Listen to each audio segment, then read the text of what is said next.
Swastiastu. Selamat petang pemirsa Bali TV, Seputar Bali kembali hadir dengan menyajikan sejumlah informasi di antaranya.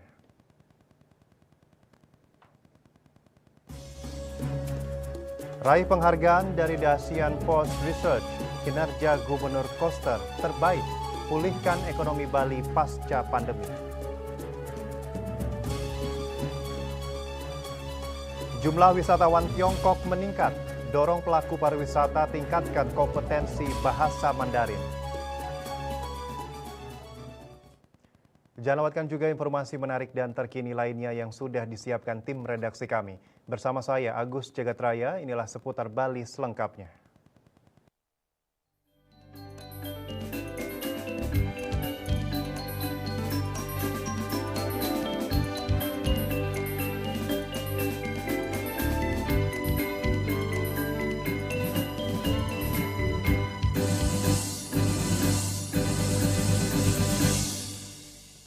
Pemirsa, Gubernur Bali Wayan Koster meraih penghargaan The Best Region Head in Economic Recovery dalam ajang The ASEAN Post Best Regional Champion Forum 2025 bertajuk Masa Depan BUMD di Tangan Kepala Daerah Baru yang diselenggarakan di Shangri-La Hotel Jakarta pada Jumat 6 Mei 2025. Penghargaan tersebut diberikan berdasarkan survei yang dilakukan oleh The Asian Post Research, di mana Wayan Koster dinilai memiliki kinerja sangat baik dalam upaya memulihkan ekonomi Bali pasca pandemi COVID-19. Diketahui bahwa ekonomi Bali sempat terkontraksi sebesar minus 9,31% pada tahun 2020 dan berhasil bangkit serta tumbuh positif sebesar 8,09% year on year pada triwulan 3 tahun 2022. Hal ini tidak terlepas dari upaya dan kerja keras Wayan Koster dalam mempercepat pemulihan ekonomi Bali. Dalam Best Regional Champion 2025, hasil survei The Asian Post Research berhasil memetakan provinsi dan distrik terbaik sepanjang tahun 2024. Daerah-daerah tersebut menunjukkan capaian indeks terbaik dalam berbagai bidang seperti ekonomi, keuangan, fiskal, daya saing, dan tingkat kebahagiaan.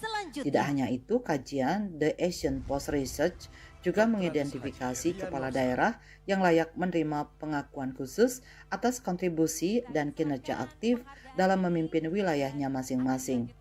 Selain The Best Region Head in Economic Recovery, dua penghargaan lainnya juga diterima oleh pemerintah Provinsi Bali, yakni The Best Province in Fiscal Index dan Best Province in Competitive Index. Penghargaan tersebut diterima oleh Gubernur Bali Wayan Koster yang diwakili oleh Kepala Dinas Komunikasi, Informatika, dan Statistik Provinsi Bali Gede Pramana. Sekretaris Dirjen Bina Keuangan Daerah Kementerian Dalam Negeri Horas Maurits Panjaitan menyampaikan bahwa kepala daerah memiliki peran yang sangat krusial dalam mendorong kinerja BUMD agar lebih baik dan profesional. Dua penghargaan juga diraih Bank BPD Bali, yakni Golden Champion Excellent Financial Performance Consecutive Years 2018-2024 dan Predikat Excellent for the Financial Performance Daring 2023-2024. Penghargaan ini diterima langsung oleh Direktur Utama Bank BPD Bali, Nyoman Sudarma. Sekretaris Jenderal Asosiasi Bank Daerah Asbanda, Ahmad Syamsuddin menekankan pentingnya sinergi positif antara Bank Pembangunan Daerah BPD dengan pemerintah daerah. Ia menilai bahwa BPD memegang peranan penting dalam mendorong pertumbuhan ekonomi dan mewujudkan sistem keuangan yang stabil, kuat, dan berintegritas. Acara ini juga dihadiri anggota 6 Badan Pemeriksa Keuangan RI Dr. Anles H. Fatan Subji. Fatan mengingatkan pentingnya penguatan industri perbankan, termasuk Bank Pembangunan Daerah BPD, sebagai salah satu pilar penjaga ekonomi Indonesia. Menurutnya, sampai 2024, Indonesia memiliki sebanyak 27 BPD dengan total aset 1.031 triliun rupiah, jaringan kantor 6.234, dividen 8,34 triliun rupiah, dan dana CSR sebesar 364,53 miliar rupiah. Ini adalah kekuatan besar untuk menopang perekonomian nasional. Dan kami mengundang The Best Region Head in Economic Recovery Bapak Dr. Insinyur Wayan Koster MM, Gubernur Bali, yang dalam hal ini diwakili oleh Bapak Insinyur Gede Pramana selaku Wakil Kepala Dinas Komunikasi Informatika dan Statistik Provinsi Bali. Humas Pemprov Bali melaporkan. Pemirsa, keberadaan LPD sebagai lembaga keuangan milik desa adat tidak hanya bergerak di bidang ekonomi, namun juga mendukung keberlangsungan adat seni dan budaya Bali yang bernafaskan agama Hindu. Hal tersebut diwujudkan salah satunya melalui menghaturkan bakti penganyar, serangkaian karya pedudusan alit di Pura Kayangan Jagat Samuan III pada Sabtu 17 Mei 2025. Upacara bakti penganyar di Pura Samuan III berlangsung kusyuk. Ribuan umat Hindu tumpah ruah menghaturkan bakti ke hadapan Ide Sang Hyang Widiwasa. Karya pedudusan alit ini telah dimulai dari tanggal 27 April 2025. Puncak karya jatuh tanggal 13 Mei 2025 dan selanjutnya digelar upacara bakti penganyar. Keterlibatan LPD Bali dalam upacara bakti penganyar ini merupakan salah satu visi LPD untuk mendukung dan melestarikan seni adat dan budaya Bali yang bernafaskan agama Hindu. Ketua Umum BKS LPD Provinsi Bali Inyoman Cendikiawan usai melakukan persembahyangan Pura Samuan III mengatakan bakti penganyar di Pura Samuan III memiliki makna penting bagi LPD karena di pura inilah tercetus konsep desa adat di Bali yang juga artinya melahirkan LPD. LPD tidak semata-mata hanya mengurusi bisnis atau mencari keuntungan semata, namun juga memiliki visi mendukung pembangunan desa adat termasuk di dalamnya mendukung berbagai kegiatan seni dan budaya Bali. Hal itu diwujudkan melalui penyisihan sebagian keuntungan LPD yang langsung diterima oleh kas desa adat. Selain itu, LPD juga memiliki program sosial untuk membantu meringankan berbagai masalah sosial yang terjadi di masyarakat, seperti membantu beasiswa bagi siswa miskin, bantuan bagi pemangku pemuda dan bantuan untuk berbagai ske dan kegiatan kesenian dan budaya. Inilah yang membedakan LPD dengan bank umum, di mana sebagian keuntungan LPD dikembalikan lagi kepada desa dan atau masyarakat untuk meringankan beban kerama adat.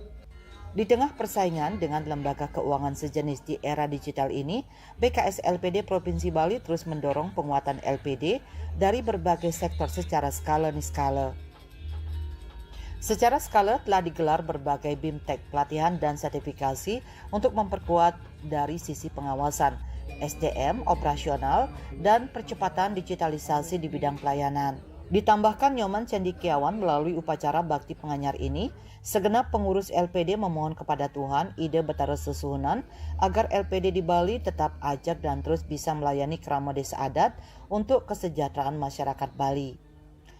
Tentu pertama menyampaikan rasa terima kasih kepada semua pihak, pemerintah, tokoh-tokoh masyarakat, juga selama ini LPD berjalan sudah 41 tahun, tentu kerjasama kita dengan tokoh-tokoh masyarakat Bali, pemekas desa adat sangat bekerja dengan baik koordinasinya.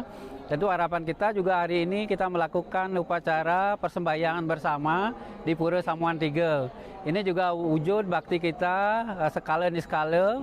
Mudah-mudahan LPD diberikan jalan yang terbaik untuk melestarikan seni adat budaya, terutama untuk membangun ekonomi kerakyatan di pedesaan.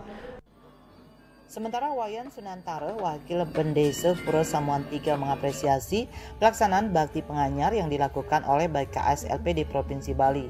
Ia berharap LPD ke depan semakin maju dan menjadi motor penggerak ekonomi kerama desa adat. Napi sanesido keaptiang sami sido sene kerincikan ring sejeronan pedruen desa adat duwe nika memargi antar labdo karya lan rahayu antuk swecanido pinaka ngicien sinar pemagi ring sejeronan ngomargiang napi wastan suwo darmo suang-suang ring pemekas ring LPD. Sebagai wujud nyata dukungan terhadap seni adat budaya Bali yang bernafaskan agama Hindu, BKS LPD Provinsi Bali dan Kabupaten menyerahkan dana punia yang diterima Wayan Sunantara, Wakil Pendesa Pura Samuan III. Riasa Bali TV.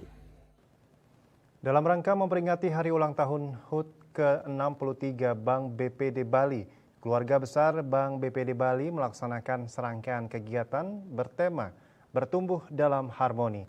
Kegiatan tersebut meliputi aksi penanaman pohon dan bersih-bersih sampah plastik di Pantai Mertesari Sanur sebagai bentuk nyata kepedulian terhadap kelestarian lingkungan. Nyoman Sudarmo menjelaskan aksi ini sejalan dengan surat edaran Gubernur Bali nomor 9 tahun 2025 tentang penguatan pengelolaan sampah berbasis sumber. Bank BPD Bali menunjukkan komitmennya dalam mendukung gerakan tersebut dengan melibatkan seluruh keluarga besar bank dalam kegiatan yang tidak hanya bersifat simbolis namun memberikan dampak nyata terhadap lingkungan. Di Bank BPD Bali ya Pak ya, dengan founder Maludong udah laksanakan penanganan sampah plastik berbasis sumber, dan mungkin pertama ya perbankan di Bali yang bisa seperti ini. Tentunya kita ingin semuanya pada insan-insan Bank BPD Bali, tidak hanya di perusahaan, tentunya di masing-masing keluarga kita ingin meningkatkan kesadaran diri untuk penanganan sampah plastik berbasis sumber. Sementara itu, Komang Sudiarte, founder komunitas Maludong yang turut hadir dalam kegiatan ini, memberikan apresiasi terhadap inisiatif Bank BPD Bali. Mereka menilai sebagai bank percontohan, BPD Bali telah memberi contoh dalam menyelesaikan persoalan utama lingkungan, terutama sampah residu yang seringkali terabaikan. Dari bank itu juga banyak sampah yang dihasilkan seperti tisu dan kemasan makanan, tapi mereka telah menunjukkan penyelesaian yang nyata. Lebih lanjut, Komang Sudiarte menekankan pentingnya membangun kesadaran manusia agar peduli dan mampu memilah sampah dengan benar. Pemrosesan sampah akan efektif bila dimulai dari sumbernya, dan BPD Bali telah memulai langkah tersebut. Kedepan, Bank BPD Bali berharap kegiatan serupa dapat tumbuh dari masing-masing keluarga sebagai bentuk dukungan terhadap pengelolaan sampah berbasis sumber. Tidak hanya berhenti pada kegiatan bersih-bersih, Bank BPD Bali juga berkomitmen untuk mengembangkan program-program keberlanjutan lainnya, termasuk rencana membentuk sekolah binaan di seluruh Bali sebagai pusat edukasi dan percontohan pengelolaan sampah. Kami melihat karena edukasi ini bagaimana proses pemilahan, pemanfaatan, pengurangan, artinya yang sampah daur ulang itu bisa dimanfaatkan. Mungkin akan kerjasama dengan pemulung atau bank sampah, terus sampah organiknya. BPD sudah punya tebal modern itu untuk menyelesaikan persoalan, terutama residu ini. Residu ini kan kami olah, kami proses, bukan kami pindahkan ke tempat lain. Nah, ini yang membuat kami sangat senang sekali. Mudah-mudahan harapannya kami, ini bank ini menjadi percontohan. Kemungkinan bank-bank lain itu cuma bisa memilahkan, tetapi mereka tidak tahu sampah yang setelah terpilah itu mau diapakan. Dan kebanyakan mereka akan jatuhnya ke BPD. Usai kegiatan di Pantai Mertasari, rangkaian acara dilanjutkan dengan kunjungan ke Panti Asuhan Tatwa Masih di Jalan Jayagiri 9 Denpasar. Dalam kunjungan tersebut, Bank BPD Bali menyerahkan bantuan sosial yang diwakili oleh Direktur Operasional dan TI Ida Bagus Gede Setiayasa sebagai bentuk kepedulian sosial dan semangat berbagi kepada sesama.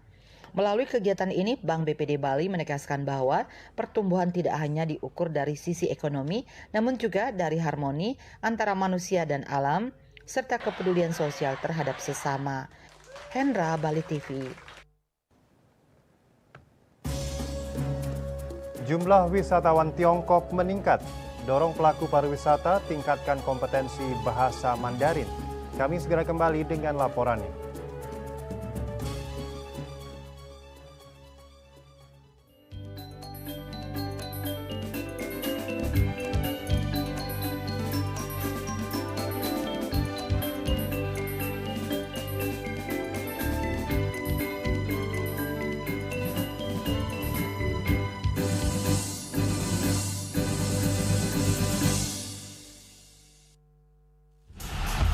Saya Safira, Kapten Kesebelasan Sepak Bola Wanita Indonesia. Menangkan 5 tiket nonton langsung Indonesia di Pentas Dunia 2026 Amerika atau total hadiah senilai Rp250 juta. Beli 5 bungkus kopi luwak limited edition, kemudian foto kemasan beserta struk pembelian asli. Upload ke sosial media, tag @kopiluwak_official. Dukung Indonesia mengukir sejarah baru. Kopi Luwak, kopi nikmat, nyaman diminum. Cat kayu dan besi.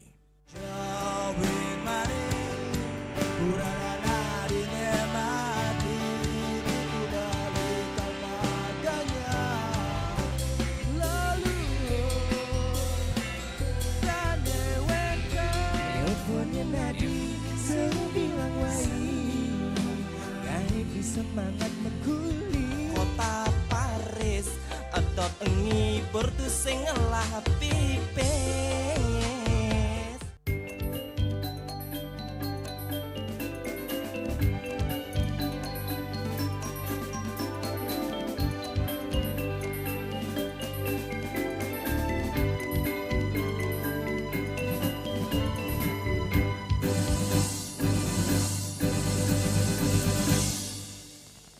Pemirsa, tren peningkatan jumlah wisatawan asal Tiongkok ke Indonesia menunjukkan sinyal positif bagi sektor pariwisata nasional. Hal ini menjadi peluang sekaligus tantangan bagi pelaku industri pariwisata di tanah air. Pariwisata dan ekonomi kreatif, wisatawan Tiongkok termasuk dalam 5 besar penyumbang wisatawan mancanegara terbanyak di Indonesia. Bali, Jakarta, Yogyakarta, dan Manado menjadi destinasi favorit yang sering dikunjungi. Dengan daya beli yang tinggi dan minat besar terhadap keunikan budaya lokal, wisatawan Tiongkok menjadi pasar yang sangat potensial. Namun demikian, tantangan utama yang dihadapi pelaku pariwisata adalah keterbatasan kemampuan berbahasa, khususnya bahasa Mandarin. Tidak sedikit wisatawan mengalami kendala komunikasi saat berinteraksi dengan pemandu wisata, staf hotel, hingga pelaku UMKM lokal. Hal ini beresiko menurunkan kualitas layanan dan kepuasan wisatawan. Menanggapi situasi ini, sejumlah pelaku pariwisata mulai berbenah dengan pelatihan bahasa Mandarin dasar, memperluas pemahaman budaya Tiongkok, dan bahkan bekerja sama dengan lembaga khusus serta universitas yang memiliki program bahasa Mandarin. Kalau melihat dari potensi yang kita amati selama ini, pangsa pasarnya cukup besar. Seperti yang kita tahu bahwa pariwisata turis dari Tiongkok itu semakin hari semakin meningkat, sehingga kita membutuhkan juga pelaku-pelaku pariwisata untuk mengerti berbahasa Mandarin, sehingga komunikasinya akan menjadi lebih baik daripada tanpa bahasa Mandarin, dan juga kebutuhan daripada tenaga kerja untuk kita bekerjasama dengan pemerintah Tiongkok juga semakin besar. Apalagi sekarang pemerintah Indonesia memiliki kerjasama yang cukup luas dengan pemerintah Tiongkok. Peningkatan kompetensi bahasa ini bukan hanya strategi untuk meningkatkan kenyamanan wisatawan, tetapi juga bentuk profesionalisme dan kesiapan Indonesia dalam menyambut pasar global. Selain mampu berbahasa Mandarin, pemahaman terhadap kebiasaan dan preferensi wisatawan Tiongkok juga menjadi nilai tambah bagi pelaku pariwisata. Bunga Widrayani, Bali TV. Menyambut Pesta Kesenian Bali ke-47 tahun 2025, pemerintah Kota Denpasar menganggarkan dana sebesar 3,5 miliar rupiah. PKB yang dimulai pada tanggal 21 Juni mendatang akan melibatkan 1.600 seniman. Kepala Dinas Kebudayaan Kota Denpasar, Raka Purwantara, mengungkapkan persiapan Duta Kota Denpasar seperti Seke maupun Sanggar dalam ajang Pesta Kesenian Bali ke-47 tahun 2025 sudah mencapai 80%. Bahkan pada awal bulan Mei telah diterjunkan tim untuk memantau latihan kesiapan Duta-Duta Kota Denpasar. Dalam PKB ini, Duta Kota Denpasar mengikuti sejumlah 21 materi dengan melibatkan 1.600 seniman maupun pembina seni. Bahkan untuk pembiayaan tersebut, pemerintah Kota Denpasar meningkatkan anggaran dari tahun sebelumnya yang sebesar 3,3 miliar rupiah, kini menjadi 3,5 miliar rupiah. Untuk kesiapan pemerintah Kota Denpasar mengikuti Pesta Kesenian Bali yang ke-47 tahun 2025 ini, tahap sampai bulan Mei ini sudah mencapai 80% kesiapan dari Seke Sanggar yang akan ditugaskan sebagai Duta Kota Denpasar pada PKB tahun ini. Jadi berkaitan dengan jumlah materi PKB yang diikuti oleh Kota Denpasar berjumlah 21 materi. Seniman yang dilibatkan berjumlah kurang lebih 1.600 orang seniman maupun pembina seni yang ada di Kota Denpasar, dan untuk tahun 2025 ini pemerintah kota, Bapak Wali Kota menganggarkan sejumlah 3,5 miliar untuk pembiayaan PKB tahun 2024 lalu. Kita menganggarkan untuk PKB yang tepatnya sekitar 3,3 M. PKB tahun ini yang bertemakan Jagat Kerti Lokahita Samudaya yang memiliki arti harmoni semesta raya saat PEDAYE yang akan berlangsung pada Sabtu 21 Juni 2025, Kota Denpasar akan menampilkan keanekaragaman seni budaya tradisi kearifan lokal di Desa Kesiman yang melibatkan 200 peserta PEDAYE. Di samping itu, Purwantara menegaskan Kota Denpasar berambisi untuk meraih yang terbaik pada sejumlah lomba-lomba yang diadakan pada PKB tahun ini. Indrawan, Bali TV.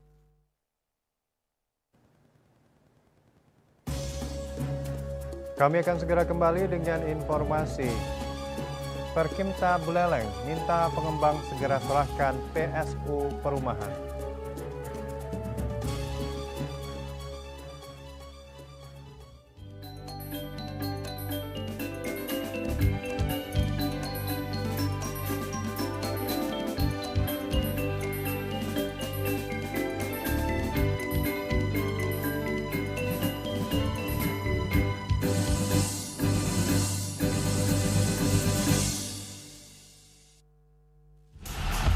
Saya Safira, Kapten Kesebelasan Sepak Bola Wanita Indonesia.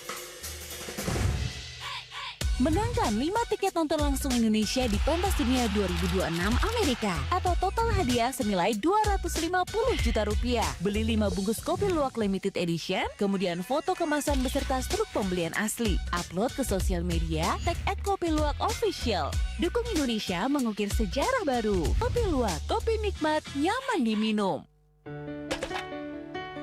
Emco, cat kayu dan besi.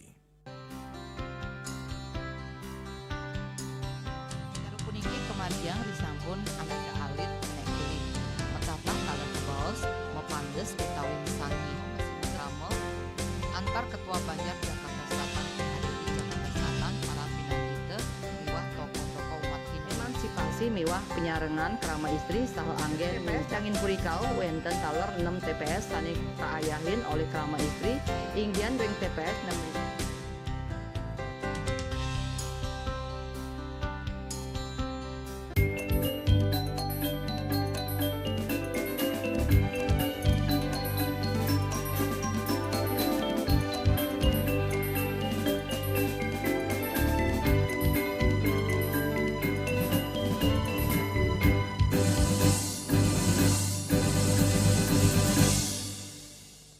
Pemirsa, menyikapi masih banyaknya terdapat pengembang perumahan yang belum mengajukan permohonan maupun menyerahkan PSU atau Prasarana Sarana dan Utilitas Umum, Kepala Dinas Perumahan, Kawasan Pemukiman dan Pertanahan Kabupaten Buleleng, Ninyoman Suratini, meminta secara tegas agar sejumlah pengembang segera menyerahkan PSU. Hal ini bertujuan agar kedepannya benar-benar terjamin keberlanjutan pemeliharaan dan pengelolaan PSU oleh pemerintah Kabupaten Buleleng. Kadis surat ini menerangkan bahwasannya total realisasi serah terima PSU dari tahun 2020 sampai dengan akhir April 2025 sebanyak 31 perumahan dari jumlah total 429 perumahan. Terkait itu, pihaknya secara tegas meminta kepada seluruh pengembang untuk segera melakukan serah terima PSU kepada pemerintah daerah. Berdasarkan hasil monitoring dan evaluasi di lapangan, pihaknya menyampaikan terdapat 398 PSU perumahan yang belum diserahkan oleh pengembang dengan status belum ST, serah terima PSU, yakni 2 perumahan dengan status PSU sebagai target di tahun 2025, 37 belum selesai membangun namun mempunyai rekomendasi teknis Rekomtek. Kemudian 167 perumahan tidak mempunyai Rekomtek dan terdapat nama pengembang, 190 perumahan terlantar dan perumahan mangkrak dengan kondisi belum terbangun, lahan kosong sebanyak 2 PSU perumahan. Yasri Yuli, Bali TV. Pemirsa, sebanyak 18 desa di Denpasar siap membentuk Koperasi Merah Putih. Rancangan pembentukannya telah diawali dengan musyawarah desa. Sekretaris Dinas Pemberdayaan Masyarakat dan Desa DPMD Denpasar Tresnayasa mengatakan hampir semua desa di Denpasar siap dalam pembentukan Koperasi Merah Putih. Bahkan desa telah melaksanakan musyawarah desa Musdes khusus untuk mempersiapkannya. Dalam pembentukannya, desa dibantu Dinas Koperasi. Menurutnya, apakah Koperasi Merah Putih yang akan dibentuk merupakan leburan dari beberapa koperasi di desa?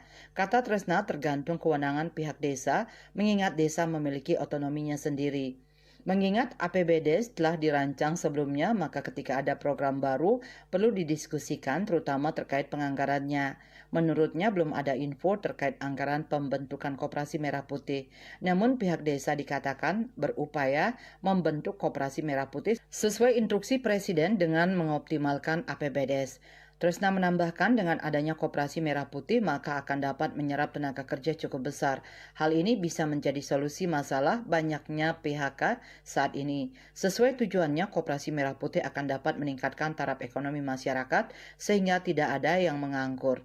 Dikatakannya Dinas Koperasi siap untuk memberikan edukasi untuk memperkuat SDM-nya.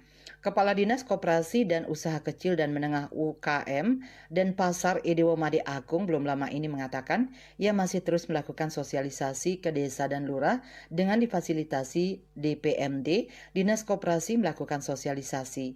Total koperasi yang ada di Denpasar sebanyak per data 31 Desember sebanyak 1.158 koperasi. Dari angka tersebut sebanyak hanya 471 koperasi yang berstatus aktif dan 687 tidak aktif.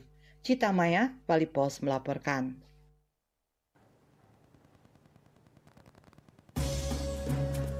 Artis BCL hibur masyarakat Bangli. Kami segera kembali dengan informasinya.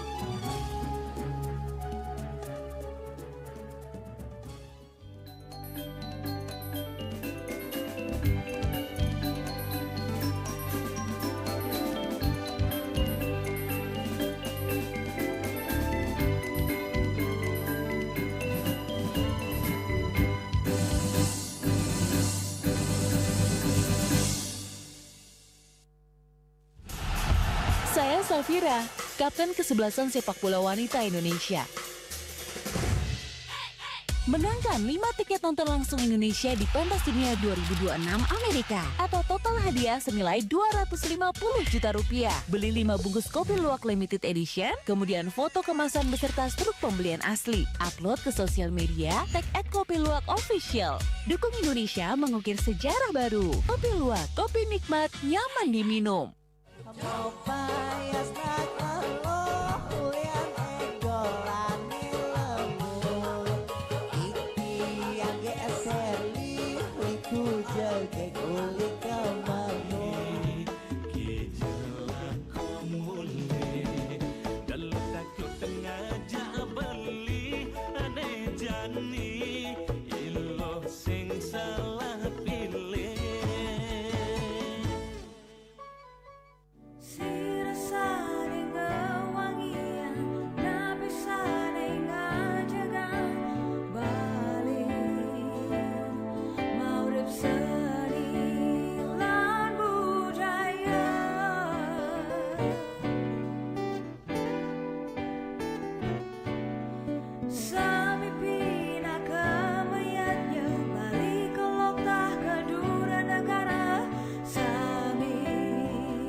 Pemirsa, penyanyi nasional Bunga Citra Lestari atau juga dikenal sebagai BCL menghibur masyarakat Bangli saat penutupan HUT ke-821 Kota Bangli.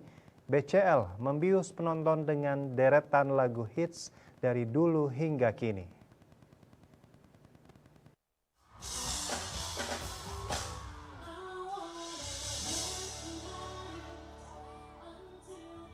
Penampilan BCL yang disaksikan ribuan masyarakat Bangli di alun-alun Bangli pada Sabtu malam 17 Mei 2025 ini dibuka dengan lagu Dance Tonight yang diiringi penari latar.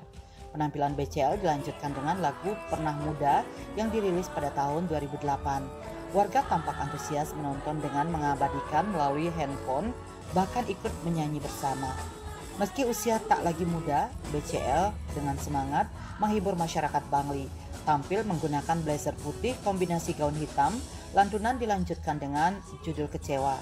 Selain itu, ia juga membawakan lagu hits pada masanya seperti Cinta Pertama, soundtrack Cinta Sejati, bahkan juga soundtrack terbaru film Jumbo dengan judul Selalu Dinadi, Aku dan Dirimu, Karena Ku Cinta Kau, dan lagu lainnya.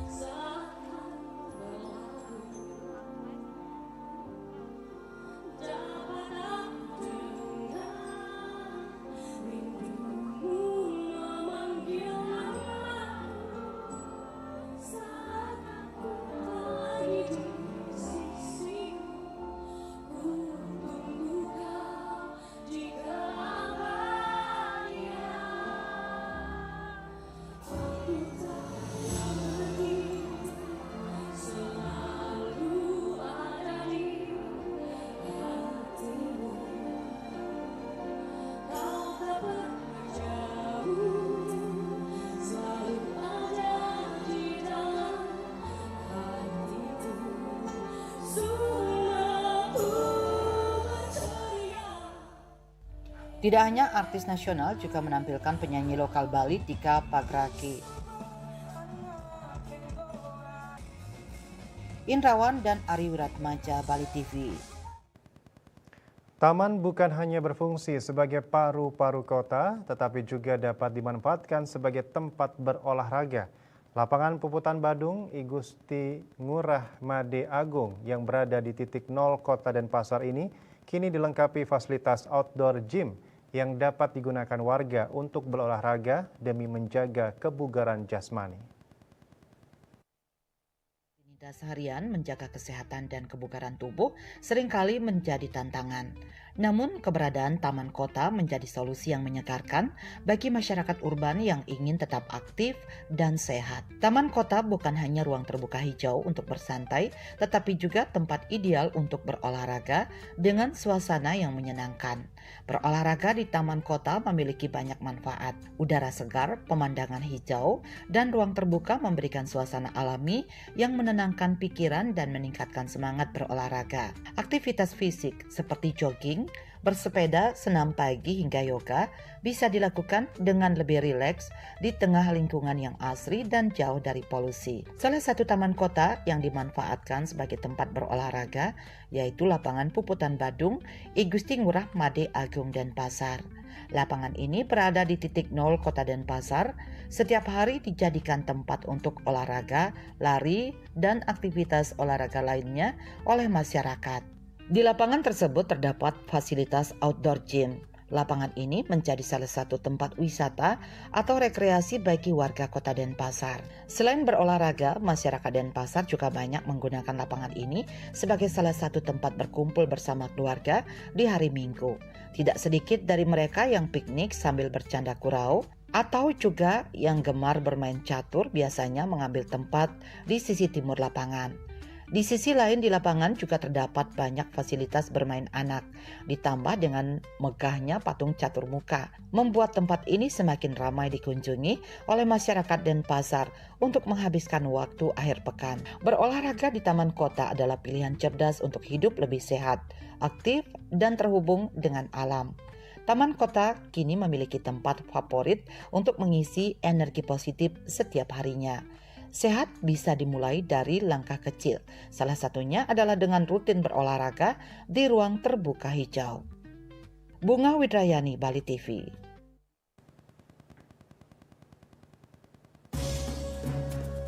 Pemirsa, jangan beranjak dahulu, kami segera kembali dengan informasi berita features Oleng Siman, profil prajurit sakral zaman kerajaan.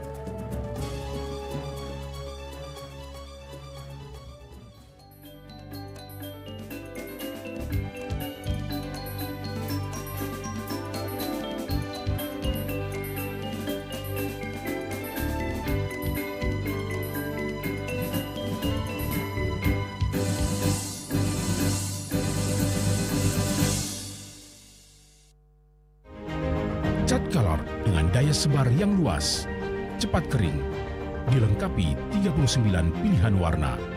Kualitas dijamin terbaik. Cat Color, harga ekonomis.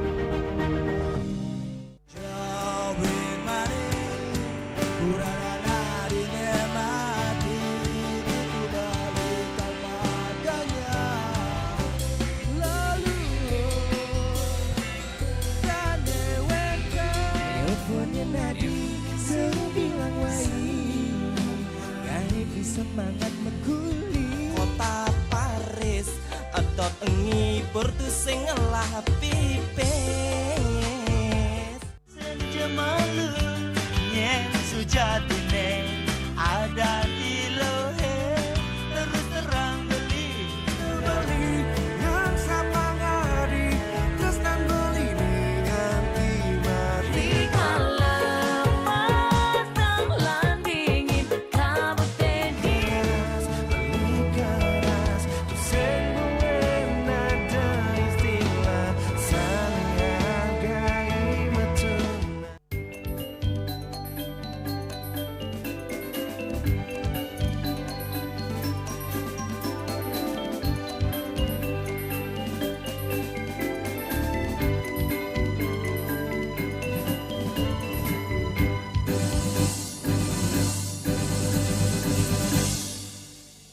Pemirsa, ribuan pecalang Bali yang berkumpul di Renon menggelar apel agung Hapadi Ormas, mengingatkan pada tradisi sakral di Kesiman yang disebut pasukan Poleng Kesiman.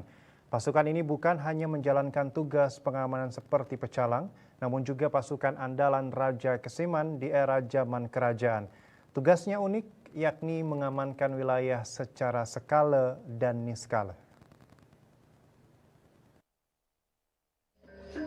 Pasukan atau prajurit Poleng Kesiman ini hanya dipentaskan saat upacara ngerebong setiap minggu Pon Medang Sil. Pasukan ini dipercaya sebagai prajurit andalan Raja Kesiman.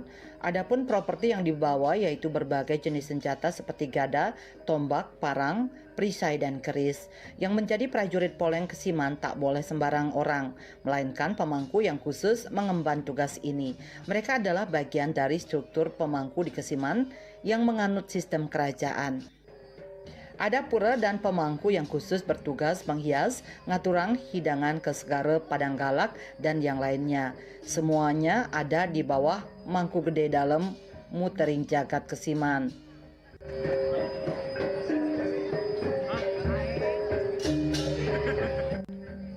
Pengamat budaya asal Kesiman, Guru Gede Anom Ranuara menjelaskan, Poleng Kesiman adalah sosok prajurit yang mengamankan wilayah sekaligus bertindak sebagai intelijen kerajaan serta pasukan berani mati kerajaan.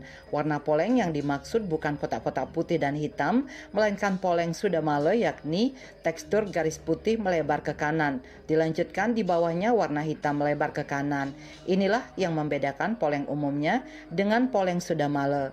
Warna poleng sudamala inilah yang dipakai pada penari baris nanda, diciptakan sendiri oleh Guru Gede Anom Ranuara.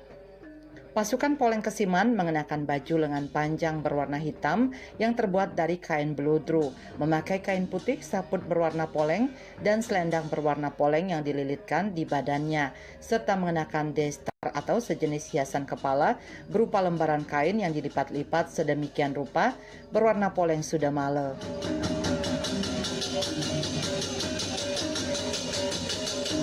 Menurut buku Sejarah Pura hasil penelitian IDB Surya Pradanta, seorang alumni ISI Denpasar, Poleng Kesiman dipercaya sebagai simbol prajurit andalan Raja Kesiman pada zaman dahulu.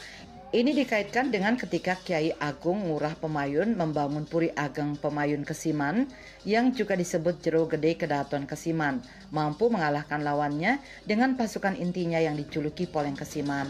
Awalnya, Puri Ageng Pemayun Kesiman berada di sebelah selatan Pura Luhur dalam mutering jagat Kesiman, namun karena sering terjadi wabah penyakit, akhirnya Puri tersebut ditinggalkan dan dengan bantuan Pekak Poleng dipindahkan ke sebelah barat Pura Pengrebongan.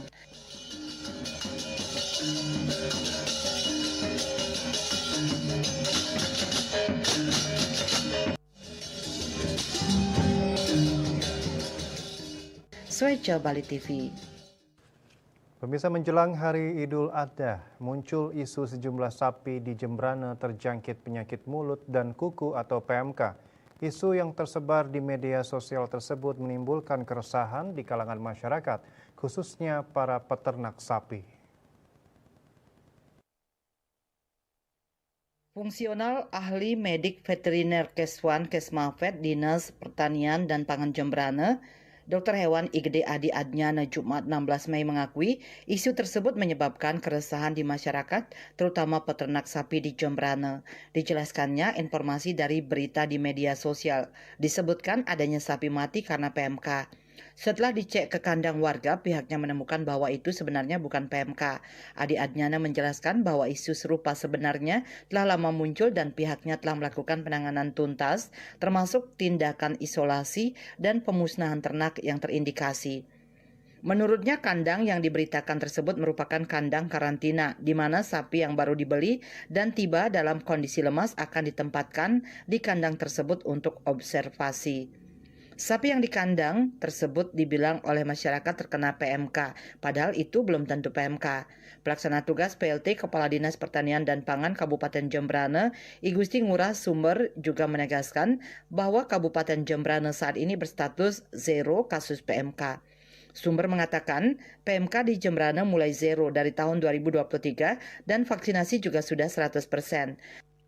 Ditambahkan vaksin pengulangan akan diadakan pada bulan Juli menjelang Idul Adha. Pihaknya juga mengambil langkah proaktif untuk memastikan keamanan hewan kurban dengan melakukan pengecekan pada sapi-sapi yang akan dipotong.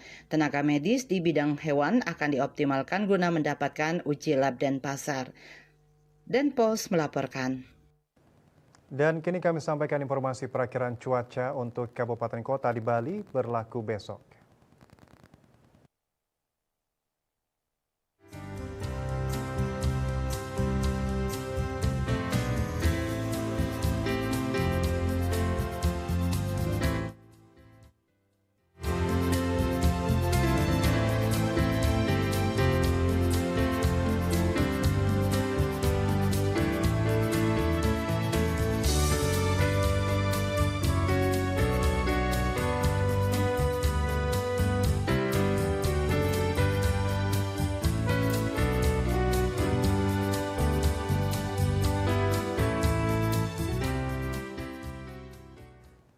Ya, pemirsa, seputar Bali Malam bersama Minyak Kapun Genepati usada Bali Keluarga Sehat. Update terus informasi Anda dengan subscribe dan like YouTube channel Bali TV @News Bali TV. Mewakili redaksi yang bertugas, saya Agus Jagatraya pamit undur. Selamat malam dan sampai jumpa.